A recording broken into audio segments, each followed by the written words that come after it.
Bom, nós vamos agora falar sobre o mercado de pecuária, que não tem trégua na queda de preços registradas tanto no mercado futuro quanto no mercado físico. Vamos às notícias da pecuária.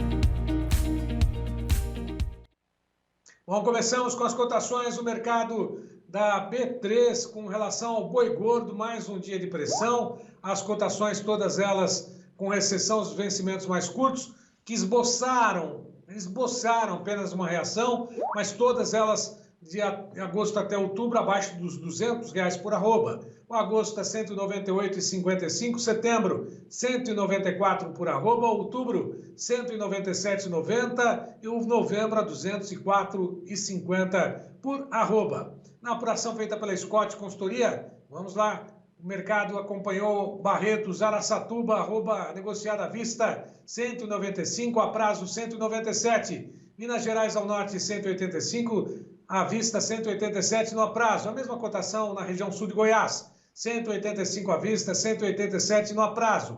Campo Grande, 197 à vista, 199 no aprazo. Mais 4 praças de comercialização. Rio de Janeiro, R$ 200 arroba à vista, 202 no aprazo. Sudoeste do MT, 175 à vista, aliás, 175,50 à vista, 177,50 no aprazo. Maranhão, região oeste, R$ 180 arroba à vista, 182 no aprazo. Espírito Santo, R$ 195 à vista, 197 no aprazo. Portanto, são essas as negociações com o mercado do boi gordo nesta terça-feira. Agora vamos saber o que acontece nessa reta final do mês de agosto com o boi gordo. Será que setembro esboça uma reação positiva? Quem traz essas informações, análise do mercado do boi gordo, é o Iberville Neto. Olá, Iberville! Olá, Braga, olá a todos. Braga, cenário do mercado do boi gordo segue sem grandes alterações em relação ao que a gente vinha observando. A volta das negociações ela ocorreu com manutenção daquela pressão que vinha sendo observada, mas também o ritmo de negócios é mais calmo, como nós relatamos ontem, que vem sendo observado desde a última semana. Então o mercado está mais parado no que diz respeito às negociações. Isso acaba custando um pouco dessas programações de abate das indústrias que vinham mais confortáveis. Elas não estão apertadas em linhas gerais, a gente tem um cenário aí com o que a gente tem hoje de informação de provável manutenção desses testes, dessa pressão, mas algumas variáveis como essa oferta um pouco mais travada de gado e o escoamento um pouco melhor no mercado atacadista, eles acabam dando adicionando algumas variáveis um pouco mais positivas a esse cenário em linhas gerais ainda de pressão. Tá? Então, isso não quer dizer que o mercado virou, mas já são pontos a serem considerados aí um pouco mais positivos.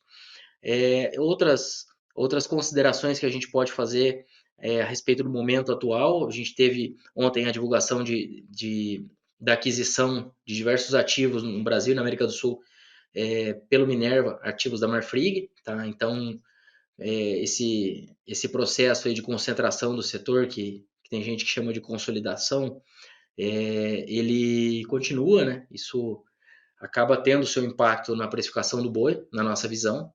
Claro que tudo isso tem que ser acompanhado, mas em linhas gerais e num primeiro momento, uma primeira análise, menos compradores, ainda que tenha sido a fusão de dois, já dos grandes, já dos concentrados. Fusão não, né?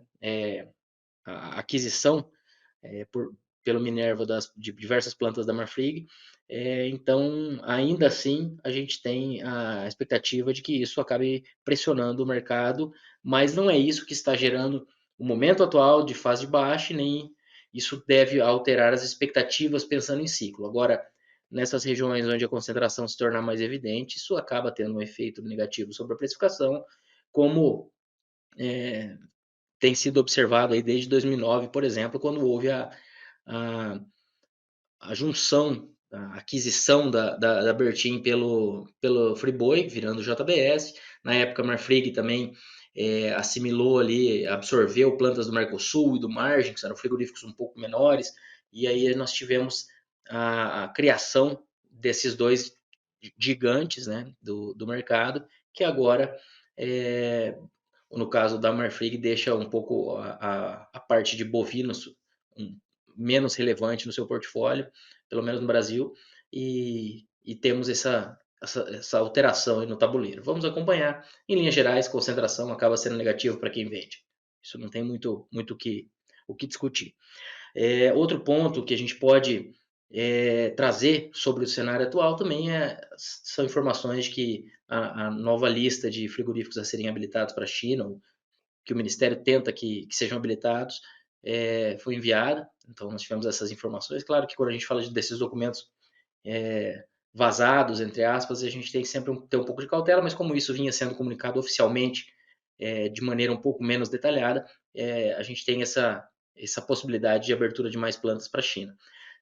Devido ao cenário de a gente já ter uma quantidade importante de plantas para a China e a briga pelo boi China não estar tão ávida pela questão de precificação e nesses últimos meses, uma abertura de mercado de novas plantas, na nossa visão, é positiva, beneficia o mercado, mas talvez com cautela quanto ao efeito de curto prazo, tá? Então, talvez uma abertura de Japão tenha mais efeito no curto prazo, teria mais efeito do que efetivamente algumas plantas serem abertas para a China. Mas é positivo, de maneira geral, ajuda a consolidar essa expectativa de volume maior enviado para o país, apesar de preços menores. Tá? Então, seria essa ponderação relacionada a isso. E eu comentei do Japão, por que eu estou falando de Japão?